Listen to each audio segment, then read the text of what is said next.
Good morning बच्चों। आज हम पढ़ेंगे chapter 13 why do we fall ill. हम बीमार क्यों होते हैं। तो सबसे पहले इसमें हम पढ़ते हैं हेल्थ क्या होता है। हेल्थ का मतलब होता है कि हम फिजिकली फिट हों, मेंटली भी फिट हों और सोशल वेलबींग। सोशल वेलबींग का मतलब है हम लोगों से मिलते जुलते हों, ये नहीं कि अकेले। जो कभी कभी ऐसे होते हैं ना कुछ लोग जो अकेले रहना पसंद करते हैं, तो वो सोशली वेल नहीं होते, इसलिए उनको हम हेल्दी नहीं कह सकते। हेल्दी होने के लिए हमें क्या करना पड़ेगा? हमें बैलेंस डाइट लेनी पड़ेगी, प्रॉपर रेस्ट लें और नींद पूरी लें, और हम एक हाइजीनिक प्लेस पे रहें। तो इससे हमें हेल्दी रहने में फायदा, हेल्दी रहेंगे इस तरह से हम। फिर डिजीज क्या है? डिजीज का मतलब होता है कि बॉडी के किसी भी पार्ट में या ऑर्गन में किसी तरह की डिस्टरबेंस हो, जिससे कि वो ऑर्गन या बॉडी पार्ट अपना फंक्शन ठीक से परफॉर्म ना कर पाए। और ये किस वजह से हो सकता है? Due to attack of pathogens, जैसे वायरस, बैक्टीरिया या फंजाई की वजह से। अभी कोविड चल रहा है ना, तो उसका जो पैथोजन है वो एक वायरस है। इसी तरह अगर हम न्यूट्रिशियस डाइट ना लें या बैलेंस्ड डाइट ना लें, तो हमें डेफिशिएंसी डिजीजेस हो जाएंगे। और पब्लिक हेल्थ सर्विसेज अगर हमारी ठीक नहीं है, यानी हमारा पानी सही नहीं आ रहा है, कंटेमिनेटेड है, आसपास पे कहीं पानी खड़ा है, तो मच्छर हो जाएंगे, मच्छर से होने वाली बीमारियां हो जाएंगी। इसलिए अगर पब्लिक हेल्थ सर्विसेज सही नहीं है, तो भी हम बीमारियों को इनविटेशन दे रहे हैं, बुलावा दे रहे हैं उनको हम। अब हेल्थ किस चीज से इन्फ्लुएंस होती है? बहुत सारे फैक्टर्स हैं, जैसे कम्युनिटी हाइजीन और पर्सनल हाइजीन। ये मेन फैक्टर, पहले हम इन्हीं को डिस्कस करेंगे। हम सोसाइटीज में ही रहते हैं, मतलब चाहे हम कहीं किसी भी जगह पे रह रहे हों, इंडिया जो है यहाँ पे लोग सोशल हैं, एक दूसरे से मिलते जुलते हैं। तो एनवायरनमेंट जो है वो भी एक बहुत इंपॉर्टेंट रोल प्ले करता है हेल्थ में। तो हमें अपने घरों को साफ सुथरा रखना चाहिए। जो हमारा सीवेज डिस्पोजल सिस्टम है वो प्रॉपर होना चाहिए, और उसकी मेंटेनेंस भी सही होनी चाहिए। आसपास पानी खड़ा ना हो, ताकि पानी में मच्छर पैदा ना हो सके और मच्छरों से होने वाली बीमारियां हमें ना हो। कौन कौन सी बीमारियां होती है मच्छरों से? सबसे इम्पोर्टेंट तो मलेरिया। मलेरिया जो है वो फीमेल एनोफ्लिस मॉस्किटो के काटने से होता है। और वो एनोफ्लिस फिर हमारी बॉडी में क्या चीज छोड़ता है? प्लाज्मोडियम। प्लाज्मोडियम जो है वो प्रोटिस्टा में आता है। अब ओपन ड्रेन्स नहीं होनी चाहिए, नालियां जो है वो खुली नहीं होनी चाहिए। तो ये सारा आ गया कम्युनिटी हाइजीन में। अब हम बात करते हैं पर्सनल हाइजीन की। पर्सनल हाइजीन में आएगा कि आपको हर रोज नहाना चाहिए। ये नहीं कि कभी छोड़ दिया कभी नहा लिए। सर्दियों में बहुत सारे बच्चे ऐसे करते हैं कि नहाते ही नहीं है। अब साफ सुथरे कपड़े भी हमें पहनने चाहिए हर रोज नहा धो के। फिर हमें साफ पानी पीना चाहिए, क्योंकि अगर हम कंटेमिनेटेड वाटर पिएंगे तो उससे वाटर बॉर्न डिजीजेस हो सकती हैं। और हमें न्यूट्रिशियस फूड, बैलेंस डाइट लेनी चाहिए, अदरवाइज डेफिशिएंसी डिजीजेस हो जाएंगी। और हमें सोशल हार्मनी एंड इक्वालिटी ये भी मेंटेन करना चाहिए, ताकि सोशली हम ठीक रहें, सोशल वेलबींग हो।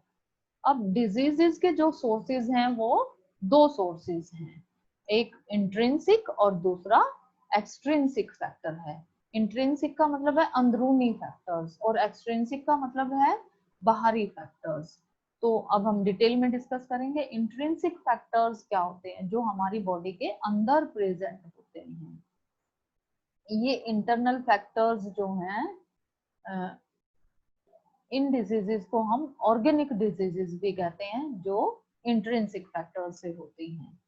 तो ये इंटरनल फैक्टर्स क्या हो सकते हैं? किसी भी बॉडी पार्ट की माल फंक्शनिंग हो, जैसे कि हमारी किडनी ठीक से काम ना करें, और जब हमारा पेंक्रियाज ठीक से काम नहीं करता तो क्या हो जाता है, डायबिटीज हो जाती है ना। पेंक्रियास से हार्मोन सिक्रीट होता है इंसुलिन, इंसुलिन का प्रॉपर सिक्रीशन नहीं होगा तो डिजीज हो जाएगी। ऐसे ही जेनेटिक डिसऑर्डर, जेनेटिक डिसऑर्डर में आता है हीमोफीलिया हो गया, जैसे कलर ब्लाइंडनेस हो गई। किसी किसी लोगों को ना ये कलर ब्लाइंडनेस होती है, उसमें उनको ग्रीन और रेड कलर, उसमें वो डिफरेंशिएट नहीं कर पाते हैं, क्योंकि आंखों के अंदर कौन सेल होती है जो कलर को डिफरेंशिएट करती हैं, उनमें उसकी कमी होती है, उसकी वजह से ये डिजीज होती है। और ये एक जेनेटिक डिजीज है। जेनेटिक डिजीज ऐसी डिजीजेज होती हैं जो हमारे पेरेंट्स से हमारे अंदर आती हैं, इनको हम हेरिडिटरी डिजीजेस भी कहते हैं। फिर हार्मोनल इम्बैलेंस, गॉइटर हो गई, जैसे गॉइटर जो है ये एक हार्मोनल इम्बैलेंस, जब कमी हो जाए आयोडीन की कमी की वजह से, थायरोक्सिन जो हार्मोन है उसका इम्बैलेंस हो जाता है।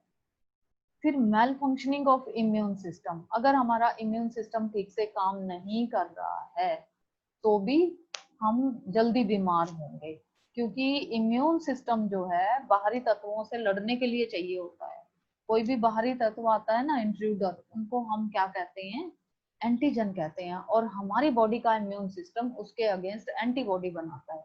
अगर वीक है तो वो एंटीबॉडी नहीं बना पाएगा, नहीं बना पाएगा तो हम जल्दी बीमार हो जाएंगे।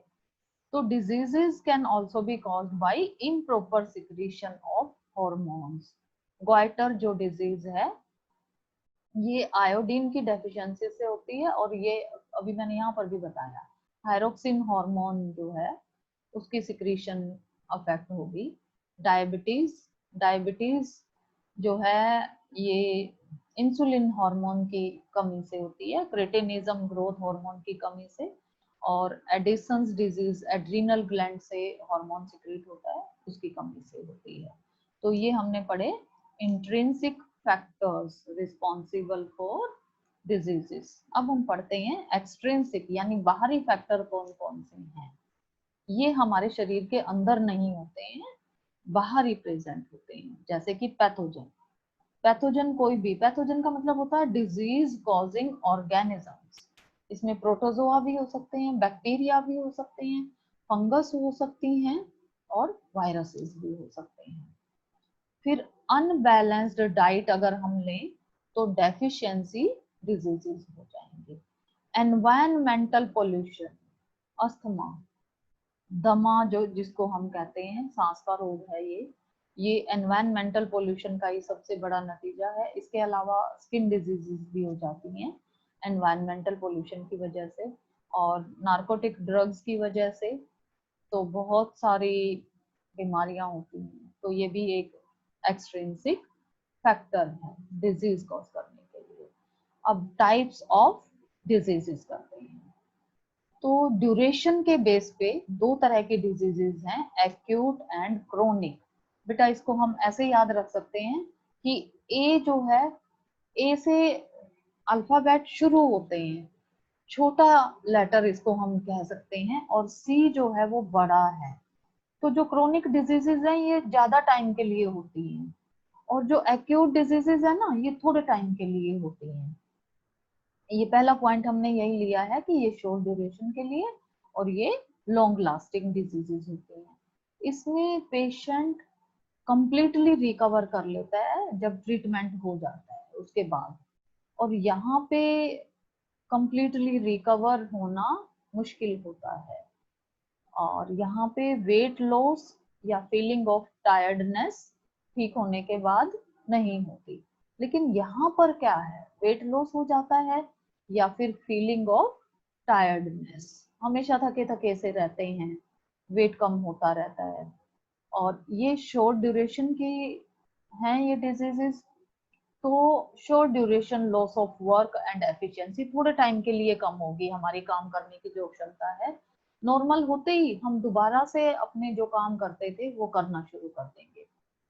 और इसमें prolonged loss of work and efficiency, यानी लंबे टाइम के लिए अफेक्ट करता है ये हमारी एफिशिएंसी को भी, हमारे काम करने की क्षमता को। इसका एग्जाम्पल है इन्फ्लुएंजा, कॉमन कोल्ड वगैरह। और इसका एग्जाम्पल है TB, tuberculosis, cancer, diabetes, thyroid भी एक बार हो गया तो लंबे टाइम तक रहता है, ये भी क्रोनिक डिजीज है। Thank you so much.